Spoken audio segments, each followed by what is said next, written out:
আল্লামা ইমাম ইবনুল কাইয়িম রাহিমাহুল্লাহ তার বিখ্যাত কিতাব মাদারিজুস সালিকিন বাইনা মানাজিল ইয়্যাকা না'বুদু ওয়া ইয়্যাকা নাস্তাঈনের বর্ণনায় এসেছে, নবীজির একজন সাহাবী ছিলেন, নাম হযরত ইমরান ইবনে হুসাইন। উনি সুত রোগে আক্রান্ত ছিলেন। সুত রোগ মানে উনার শরীরে যতটা রগ আছে, রগ প্রত্যেকটা রগের ভিতরে রক্তের পরিবর্তে পানি হয়ে গেছে। অসুস্থতা কেমন ছিল বলেন? কানা ইমরান ইবনে হুসাইন উস্তুসকিয়া বাতনুহু, পেটে আক্রান্ত, শরীরে আক্রান্ত, পুরা শরীর প্যারালাইসিস।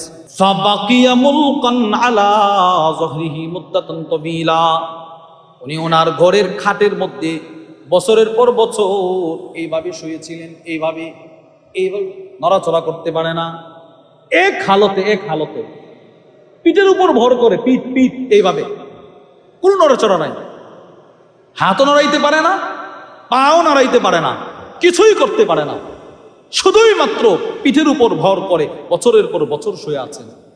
শুধু মুখটা দিয়ে একটু কথা বলতে পারে, আর কিছু করতে পারে না। বলেন তো কষ্টটা কেমন করছে? ওয়াকাদ নুকিবা লাহু ফি সারিরিহি মাওদিউন লিহাজাতি, উনি যেই বিছানায় শুয়েছিলেন ওই বিছানাটা ওনার ইস্তেনজা বরাবর বিছানার খাটের নিচ দিয়ে ছিদ্র করা হয়েছে, ছিদ্র। উনি ইস্তেনজা করলে খাটের নিচ দিয়ে ছিদ্র দিয়ে ওনার ইস্তেনজা পরিষ্কার করা হতো। কষ্টটা কেমন করছে বলেন না? লা ইয়াকুমু ওয়ালা ইয়াকুদ, উঠতেও পারে না, বসতেও পারে না, চলতেও পারে না, কিছুই করতে পারে না, এরকম ছিল। ফাদাখালা আলাইহি মুতাররিফ ইবনে আব্দুল্লাহ, হযরত মুতাররিফ ইবনে আব্দুল্লাহ ওনাকে দেখার জন্য তার বাড়িতে গেলেন। হযরত মুতাররিফ ইবনে আব্দুল্লাহ ওনারে দেখার জন্য, নবীজির সাহাবীরে ইয়াদাতুল মারিদ, রোগী দেখার আমল করার জন্য ওনার বাড়িতে গেছেন। তো গিয়ে দেখে তিনি এই হালতে শোয়া, ওনার কাছে খুব কষ্ট লাগছে। ফাজাআলা ইয়াবকি লাম্মা রাআ মিন হালিহি, ওনাকে এই হালতে দেখে হযরত মুতাররিফ ইবনে আব্দুল্লাহ কান্না শুরু করে দিলেন। আপনি না নবীজির সাহাবী? উনি কাঁদতেছেন। হযরত ইমরান ইবনে হুসাইন রুহি যিনি, তিনি বলতেছেন, এই মুতাররিফ কাঁদো কেন? এই কাঁদো কেন? বলে আন্নী আরাকা আলা হাদিহিল হালিল ফাদিআহ, ওগো নবীজির সাহাবী, আপনাকে এই হালতে দেখবো কখনো কল্পনাও করি নাই। আপনার এই কঠিন চিত্র দেখে আমি কাঁদতেছি, আপনার ভয়াবহ কষ্ট দেখে আমি কাঁদতেছি। এখন নবীজির সাহাবী কি বলে জানেন? আল্লাহু আকবার, তিনি বলে, লা তাবকি, দোস্ত তুই কাঁদিস না। ফা ইন্না আহাব্বাহু ইলাইয়া আহাব্বাহু ইলাই, আমার রব আমাকে যেভাবে আমার বিছানায় ফালায় রাখতে পছন্দ করে, আমিও সেইভাবে পড়ে থাকতে পছন্দ করি। আমার রবের ফায়সালা আমি এইভাবে থাকা শেষ জীবনে, এটা আমি সন্তুষ্ট, কোনো অভিযোগ নাই, কোনো কিছু নাই, কোনো কষ্ট নাই। এবার হযরত মুতাররিফ কান্দে, হযরত ইমরান ইবনে হুসাইন বলে, দোস্ত আলা উখবিরুকা বিশাই, আমি কি তোমাকে একটা সংবাদ দিব, সংবাদ, লাআল্লাল্লাহ ইয়ানফাকা বিহি, যে সংবাদটা দিলে হতে পারে তোমার উপকারে আসবে, উপকারে। ওয়াক্তুম আলাইহি হাত্তা আমুত, এই দোস্ত তুমি যে কাঁদতেছো, আমি কি তোমাকে একটা সুসংবাদ শোনাবো? শর্ত আছে, তোমার উপকারেও আসবে, কিন্তু আমি যতদিন জীবিত থাকবো ততদিন তুমি এই সংবাদটা কারো কাছে বলতে পারবা না। কি সেই সংবাদ? তিনি কি বলে জানেন? ওই রোগী মানুষ বলতেছে, পৃথিবীর সব মানুষ যখন ঘুমায়া যায়, ইন্নাল মালাইকাতা তাজুরুনি, দোস্ত পৃথিবীর মানুষ যখন ঘুমায়া যায়, রাত যখন গভীর হয়ে যায়, আকাশ থেকে দলে দলে ফেরেশতা আমার ঘরে ঢুইকা আমার সেবা করার জন্য জমা হয়ে যায়। এরা দলে দলে আমার খেদমত করে, কেউ আমার পা টিপে, কেউ আমার শরীর টিপে, কেউ আমার হাত টিপে। ওয়াতুসাল্লিমু আলাইয়া, এরা ঢোকার সময় আমাকে সালাম দেয়। ফা আসমাউ তাসলিমা, আমি এদের সালামের শব্দগুলো শুনতে পাই। সুবহানাল্লাহ। আল্লামা আবুল ফরজ আব্দুর রহমান ইবনুল জাওজি তার বিখ্যাত কিতাব সিফাতুস সফওয়া, ওই কিতাবের মধ্যে লিখেছেন, ফেরেশতারা রাতভর ওনার খেদমত করত। যাওয়ার সময় লাইন ধরে ফেরেশতারা, ওয়াকানাতিল মালাইকা তুসাফিহু ইমরান ইবনে হুসাইন, দলে দলে মুসাফা করত আর বলতো, আজকে আসি, আবার রাত্রে আসব। আল্লাহর ফয়সালাই সন্তুষ্ট সাহাবী। কি পরিমাণ কষ্ট করছে চিন্তা করেন। কোনো অভিযোগ নাই, কারো কাছে কোনো অভিযোগ নাই। আপনি একটা দোকানের 200 টাকার জন্য আজান পড়ে আপনি যান না মসজিদে, কত অভিযোগ আপনার, হুজুর বেচা কেনা নাই। নামাজের জন্য কেউ বললে আসেন না, বেচা কেনা নাই, এখন আজানের সময়, আজান দিয়েছে দোকানটা বন্ধ করে, না হুজুর এখন কাস্টমার আসবে না। নবীজির সাহাবী বছরের পর বছর বিছানায় পড়া, কোনো অভিযোগ করে নাই। একটা দৃষ্টান্ত দিলাম আপনাদের।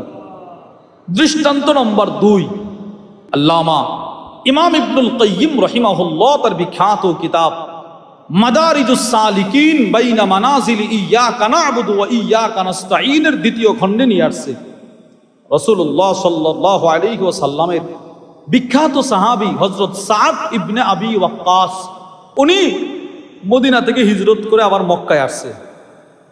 লাম্মা কদিমা সাদ ইবনে আবি ওয়াক্কাস মক্কা, উনি যখন মক্কায় আসলেন, ওয়াকাদ যাহাবা বাসরুহু, ওনার চোখের জ্যোতি চলে গেছে, আলো চলে গেছে, আলো চোখে দেখে না, বড় হয়ে গেছে বার্ধক্যজনিত কারণে ওনার চোখের আলো নাই।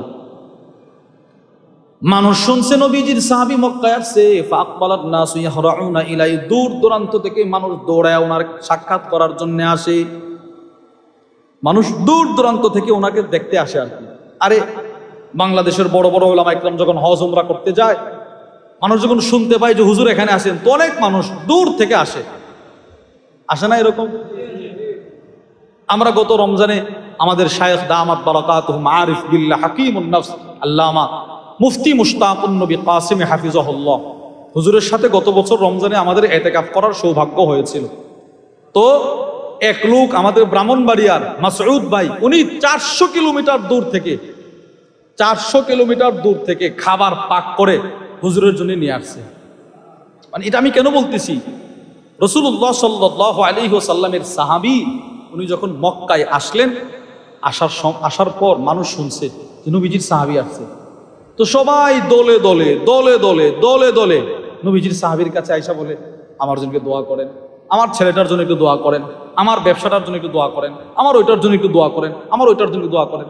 তো তিনি যার জন্যই দোয়া করে আল্লাহ সেই দোয়াই কবুল করে। মানে যার জন্য দোয়া করতেছে তার পক্ষে তার হকে দোয়া কবুল হইতেছে, মানুষ ফল পাইতেছে, মানুষ ভিড় করতেছে। হযরত আব্দুল্লাহ ইবনে সায়েব তিনি বলেন, ফাআতাইতুহু ওয়া আনা গোলাম, আমি নবীজির সাহাবীর কাছে আসলাম, আমি আসছি ওই সাহাবীর কাছে।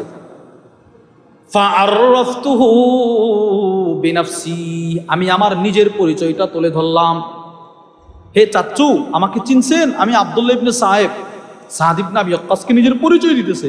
ফাআরাফানি, আমার দোস্ত আমাকে, আমার সাহাবী আমাকে চিনলেন, আমার প্রিয় চাচ্চু আমাকে চিনছেন। সাহাবী ওনাকে চিনছে। আচ্ছা তুমি আব্দুল্লাহ? বলে জি। কেন আসছো? আপনার কাছে একটা আবদার নিয়ে আসছে। আবদার কি? আবদার জানেন? কি? আপনি মানুষের জন্য দোয়া করেন, আল্লাহ পাক আপনার দোয়া কবুল করে। মানুষ যারা অসুস্থ তারা সুস্থ হয়, যারা অভাব দূর হয়। আনতা তাদউ লিন-নাস, আপনি মানুষের জন্য যেভাবে দোয়া করেন আল্লাহ কবুল করে। ফালাউ দাউতা লিনাফসিক, যদি আপনি আপনার জন্য একটু দোয়া করতেন, লারাদ্দাল্লাহু আলাইকা বাসারাক, তাহলে আল্লাহ পাক আপনার চোখের আলোটাও ফিরাইয়া দিত। সুবহানাল্লাহ। আরে আপনি অন্যের জন্য দোয়া করেন, আল্লাহ সেই দোয়া কবুল করে। আমি দৃঢ় বিশ্বাসের সাথে বলছি, আপনি যদি আপনার জন্যও দোয়া করতেন তাহলে আল্লাহ পাক অবশ্যই আপনার চোখের আলোটা ফিরাইয়া দিবে। এটা দোয়া করেন না আপনি, এটা বলতেছে আর কি। হযরত সাদ ইবনে আবি ওয়াক্কাস কি বলতে জানেন?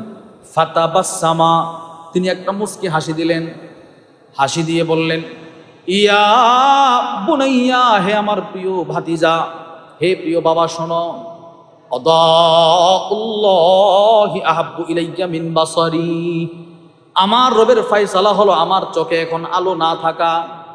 আমি দোয়া করলে রব আমাকে আলো দিবেন, কিন্তু আমার চোখের আলোর চাইতে আমার রবের ফয়সালাটা আমার কাছে বেশি শ্রেষ্ঠ। দরকার নাই, রব নিছে, এটা রবের ফয়সালা, আমি এভাবেই আছি। দুইটা দৃষ্টান্ত থেকে আপনারা কি বুঝলেন? রাসূলুল্লাহ সাল্লাল্লাহু আলাইহি ওয়াসাল্লামের কাছ থেকে সাহাবারাও আল্লাহর ফয়সালায় সন্তুষ্ট থাকার সিফত অর্জন করছে না? এই সাহাবাদের থেকে তাবিঈ, তবে তাবিঈ, আইম্মায়ে মুজতাহিদিন, আইম্মায়ে মুতলাক, উলামায়ে ইকরাম আজ পর্যন্ত সকলে এই সিফত অর্জন করছে। হযরত কাজী শুরাইহ রাহিমাহুল্লাহ আল ইকদুল ফারিদ একটা কিতাব আছে, মুহাম্মদ ইবনে আব্দ রাব্বি তিনি লিখেছেন। ওই কিতাবের মধ্যে আছে কাজী শুরাইহ রাস্তা দিয়ে হাঁটতেছে, তো এক ব্যক্তি তার দোস্তের কাছে তার পারিবারিক কিছু অভিযোগ পেশ করছে। দোস্ত পারিবারিকভাবে এই সমস্যা, তো এইটা শুনছেন কাজী সাহেব, শুনে বলতেছে এদিকে আসো, তুমি মানুষের কাছে কেন বলো? তুমি যার কাছে বলছো সে হয়তো তোমার দুশ্মন অথবা তোমার দোস্ত। তোমার দোস্ত হইলে বলো ও আচ্ছা এই শিরে এতটুকু বলবে, আর কিছু করতে পারবে না। যদি তোমার দুশ্মন হয় তো সে খুশি হবে, সে তোমার নিয়ে ঠাট্টা মশকরা করবে। শোনো এবার কাজী শুরাইহ কি বলে জানেন? ওয়াল্লাহ, আল্লাহর কসম, আশারাব ইলা আইনি, এবার তিনি বলেন আমি আমার চোখের দিকে ইঙ্গিত দিলাম। মানে কাজী শুরাইহ ওনার দুইটা চোখের মাঝখান থেকে একটা চোখের দিকে আঙ্গুল দিয়ে বলতেছে আল্লাহ, আল্লাহর কসম, মা আবসারতু বিহা শাখসান ওয়ালা তরিকা মুনদু 15 সানা, আল্লাহর কসম 15টা বছর যাবত আমি আমার এই চোখ দিয়ে কিছুই দেখি না, আজও পর্যন্ত আমার বিবিকেও বলি নাই। সুবহানাল্লাহ, আমি কাউরে বলি নাই, আমার বিবিরও বলি নাই।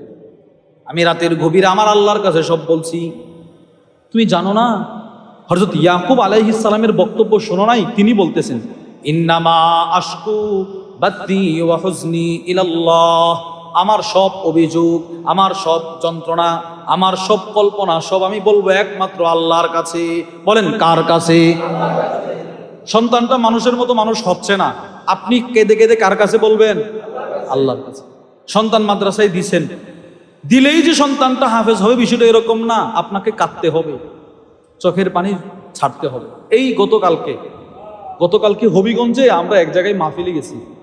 একজন কৃষক বাপ, তার দুইটা সন্তান, একদম দুইটা ভাই, গরিব পরিবারের দুইটা ভাই একসাথে হাফেজ হয়েছে, হাফেজ। তো মাদ্রাসার মুহতামিম সাহেব যখন এদেরকে ক্রেশ দিচ্ছিলেন তখন বলতেছে হুজুর এই দুইটা ছেলে নেহায়াত গরিব পরিবারের, বাবার কিচ্ছু নাই। আর একটা ছেলে বললো তার বাপ ওই জন্য নাই, মানে গরিব পরিবার, গরিব ফ্যামিলি, কিন্তু মা বাপ গরিব। প্রত্যেক নামাজের পরে সন্তানের জন্য দোয়া করছে, আল্লাহ পাক হাফেজ বানাই দিছে। এজন্য এটা নয় যে আপনি সন্তান দিয়েছেন মাদ্রাসায়, হুজুর পিটা আরে পরে হাফেজ বানায় ফেলবে না। হুজুর তো হুজুরের সর্বাত্মক চেষ্টা করবে, বাদ বাকি আপনারও দোয়া করার দরকার আছে না নাই? তাহলে প্রিয় ভাইয়েরা আমার, আপনারা কোরআন থেকেও বুঝলেন আল্লাহর ফায়সালায় সন্তুষ্ট থাকার গুরুত্ব আছে না নাই? বলেন না। হাদিস থেকেও বুঝলেন ইসলামে আল্লাহর ফায়সালায় সন্তুষ্ট থাকার গুরুত্ব, নবীজির জীবনী থেকেও বুঝলেন, পূর্বের জমানার নবীদের কিতাব থেকেও পাইলেন, বুঝলেন, শুনলেন, সাহাবাদের জীবনী থেকেও শুনলেন। তাহলে আমরা আমাদের সর্বহালতে আল্লাহর ফায়সালায় সন্তুষ্ট থাকার চেষ্টা করব তো ইনশাআল্লাহ।